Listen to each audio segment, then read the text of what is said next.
Nesse vídeo, quero te explicar o que são variedades exóticas de café, que é um tema que parece que vai estar muito quente entre as torrefações de café especial, agora em 2024. Quero te explicar o que são variedades exóticas, quero pensar junto contigo se vale a pena a gente investir um dinheiro para provar essas variedades, né, esses cafés, e por fim vou falar sobre duas dessas variedades, o Maragogipe e o Laurina. Vamos lá? Quando você vai no mercado comprar um vinho, já deve ter notado que é muito explícita a variedade da uva que foi usada. Vem escrito na frente do rótulo: Cabernet Sauvignon, Pinot Noir, Shiraz, Merlot. E por que se faz isso? Porque no vinho tem uma correlação muito clara entre qual uva foi usada e qual sabor você pode esperar na tua taça. Seja frutas vermelhas, chocolate, cravo, pimenta do reino, couro. Tem essa relação forte entre a variedade e o sabor esperado. No café, nós também temos variedades, só que não é tão fácil você correlacionar com o sabor da xícara. Se você provou um café e ele tem gosto de frutas vermelhas, não dá para saber se veio de um Catuai 99, se veio de um Icatu, se veio de um Bourbon. Então, pra gente, no café, qual a importância da variedade? Bom, antes vamos dar um passo atrás e entender o que são variedades. E para os nossos propósitos aqui, vamos simplificar muito e dizer que variedades são subdivisões dentro da espécie. Calma, você vai entender.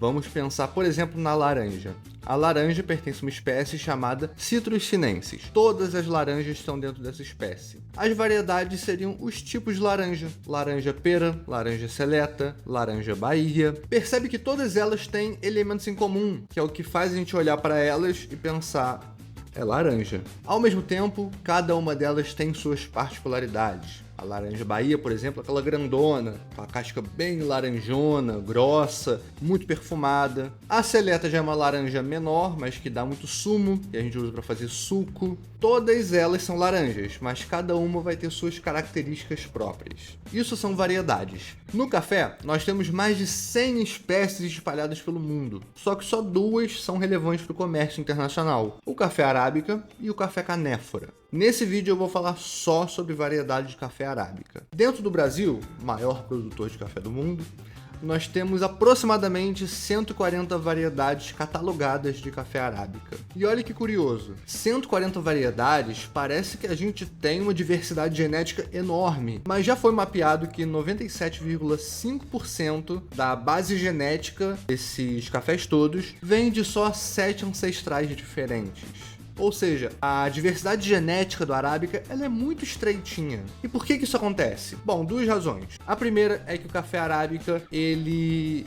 se autopoliniza. Ou seja, se você tem uma árvore A, o próprio pólen que sai da árvore A pode polinizar a flor de A, que é uma coisa que não acontece em nenhuma outra espécie de café. Por conta disso, você não ganha variabilidade genética no momento de reprodução do café, que é o que vai dar origem ao frutinho. Além disso, o processo histórico pelo qual o café arábica se espalhou pelo mundo foi biopirataria. Nações roubando sementes de outras nações para plantar em seus territórios e multiplicando as poucas sementes que conseguiam roubar. Logo, a gente espalhou uma quantidade enorme de árvores de café, mas que vieram da mesma origem, no final das contas. Eu ainda posso fazer um vídeo sobre isso se vocês quiserem, tá? Coloca aqui nos comentários. No final das contas, o que importa é que hoje em dia, no Brasil, a gente tem muitas variedades de café, mas com uma base genética estreita. Agora, olha que legal, mesmo com essa base genética sendo estreita, quando você vai ver um catálogo de variedades de café feito pela Embrapa, por exemplo, e eu coloquei um aqui no comentário fixado, caso você tenha curiosidade e queira ver,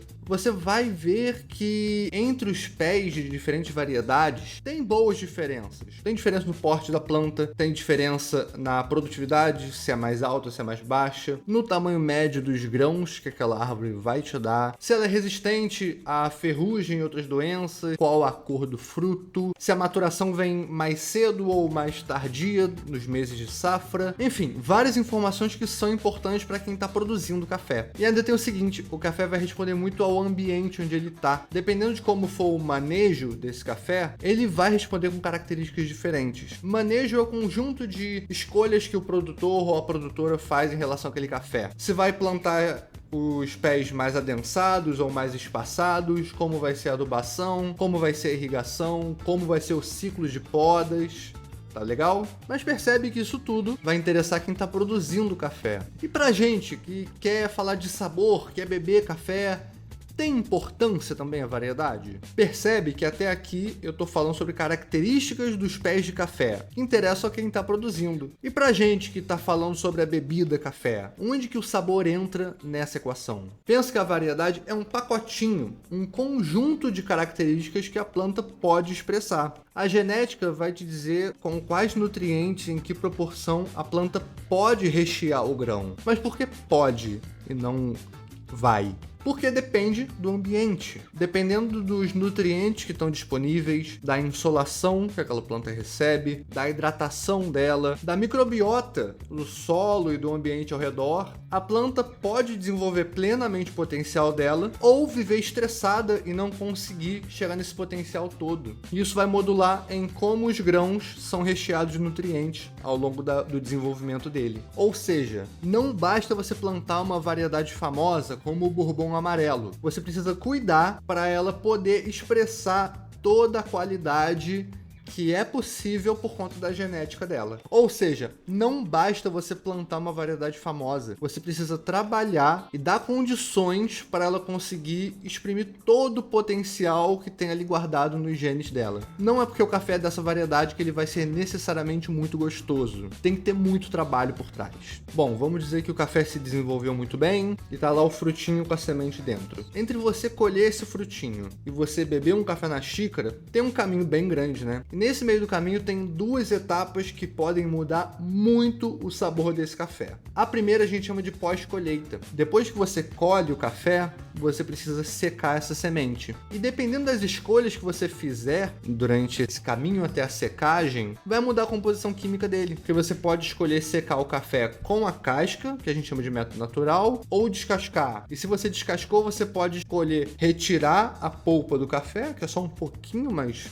pode gerar uma fermentação, ou você deixa essa polpa e vai deixar fermentar. E caso você escolha fermentar, como você vai fermentar esse café? Tudo isso são escolhas que vão interferir na composição química final do grão quando ele já estiver sequinho. E a segunda etapa é a torra, onde eu vou pegar esses componentes químicos que a variedade criou e foram trabalhados no pós-colheita e vou usar eles como ingredientes para as reações químicas que vão criar sabor no final das contas. O que cria sabor no café no final de tudo é a torra. E dependendo das escolhas que eu fizer durante a torra, em que ritmo que eu vou dar calor pro café, quão rápido vai girar o tambor, como vai estar o fluxo de ar lá dentro, eu vou modificar o sabor final desse café. E aí, como cada variedade tem uma composição química e uma estrutura de grão que é única, eu vou ter resultados diferentes dessas etapas. E é muito bacana porque dá para ver isso muito claramente. Por exemplo, todo ano a gente vai na fazenda do Jean Falheiros para provar e avaliar todos os lotes dele. São mais de 150 lotes por ano. E tem algumas variedades que ele planta muito. Então você vai ver umas 6, 7 variedades que se repetem bastante, só que com diferentes pós-colheitas. Natural, fully washed, fermentação natural, fermentação induzida com uma certa levedura, fermentação com menos horas, fermentação com mais horas. E você vê que a mesma variedade com diferentes pós-colheitas dá resultados muito diferentes mesmo. Ainda que a gente tente padronizar a torra, o resultado sensorial é muito diferente. Infelizmente não dá para correlacionar, não dá para você dizer sem provar que tal variedade com tal processo vai ficar melhor dos resultados da fazenda. Não dá. É ano a ano, safra a safra. Você precisa provar todos os lotes para ver quais foram os melhores daquela vez. Mas o que é importante é que tem muita diferença. Isso a gente percebe sempre que vai lá para a fazenda.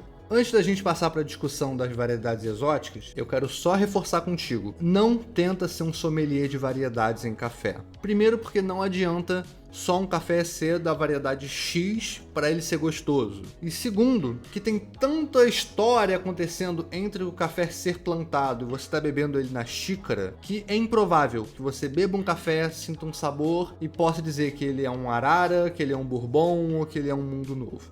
Tá bom? Apesar de não haver uma correlação clara entre um sabor e uma variedade de café, muitas torrefações usam variedades como marketing e dá para fazer isso de um jeito legal, porque a gente pode pegar o assunto variedades e tirar experimentos divertidos e gostosos. Por exemplo, quem bebeu lado a lado, nosso laranjinha e nosso abacaxi. Se você olhar atrás no rótulo, eles são o mesmo café arara. Inclusive esses dois vêm do mesmo pedacinho da fazenda. Só que o laranja é um café natural, enquanto o abacaxi é um café fermentado. Então você consegue entender provando quais são as diferenças que a fermentação causou nesse café. Outro exemplo, nós tivemos 2 cafés que foram vendidos juntos, o biscoito de limão e o moranguinho. Os dois são o mesmo café, o Catucaí 2SL, e os dois são fermentados, só que a gente mudou a levedura da fermentação e um foi fermentado a seco, enquanto o outro foi fermentado embaixo d'água. Só mudamos isso, a fermentação. E o mesmo café dá limão ou morango. Olha a diferença que o pós-colheita pode fazer. E você provar isso, sabendo que são a mesma variedade, é muito legal. Tudo muito bonito, mas eu sei que você clicou nesse vídeo para saber sobre variedades exóticas. E se elas têm potencial diferenciado para bebida. Vamos começar entendendo o que é uma variedade exótica? É um nome ruim, porque tem menos a ver com genética e mais a ver com história. São as variedades que não são tão comuns da gente verem sendo plantados por aí. Variedades comuns seriam o Mundo Novo, o Catuai Vermelho, o Catucaí 2SL. Variedades exóticas seriam como o Geisha, Catiguá, Paraíso, Ibairi, Maragogipe, Laurina. São nomes não muito comuns da gente ver por aí e difíceis de achar até nos pacotinhos das torrefações. Eu quero te falar melhor sobre essas duas últimas, o Maragogipe e o Laurina. Vamos entender afinal qual é o borogodó delas. Lembrando, mais uma vez, que essas variedades diferentonas normalmente bebem muito bem, não só por conta da questão genética, mas também porque quem gasta energia e tempo produzindo esses cafés, coloca na melhor parte da fazenda, né? Coloca no hotel 5 estrelas da fazenda. Então é mais fácil desse café beber bem, porque ele vai estar numa região muito boa, né? Com terroir muito bom e provavelmente vai ter muito cuidado desde a hora que vai plantar a mudinha até o pós-colheita, a finalização do lote. Vamos começar pelo Maragogipe. Ele é uma variedade que, apesar de ser considerada exótica, ele foi descoberto aqui no Brasil, lá em 1870, na cidade de, veja só, Maragogipe, lá na Bahia, em 1870, ou seja, é uma variedade bem antiga. A gente acredita que ela seja uma mutação natural do típica. Foi a primeira das variedades de café introduzidas no Brasil, lá em 1700, Guaraná com rolha.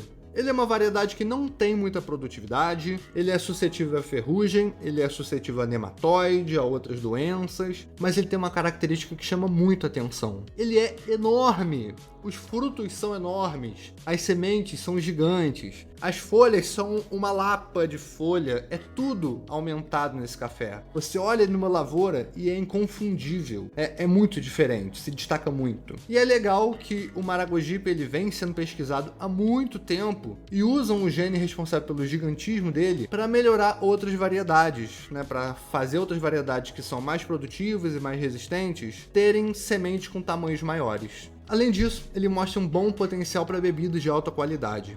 Ou seja, se você viu uma lavoura de Maragogipe que está bem cuidada, vale a pena provar aquele café. Ele tem alta probabilidade de mostrar sabores legais na xícara. Como a produtividade é baixa, não é uma variedade muito popular. Normalmente quem planta Maragogipe, planta para fazer microlote de café especial e vender caro, tá? Ninguém tenta vender Maragogipe para ganhar no volume. Bom, o que tem de tão legal em trabalhar com o Maragogipe? Primeiro, que ele é um café que é um descendente direto de um ancestral, né, do típica.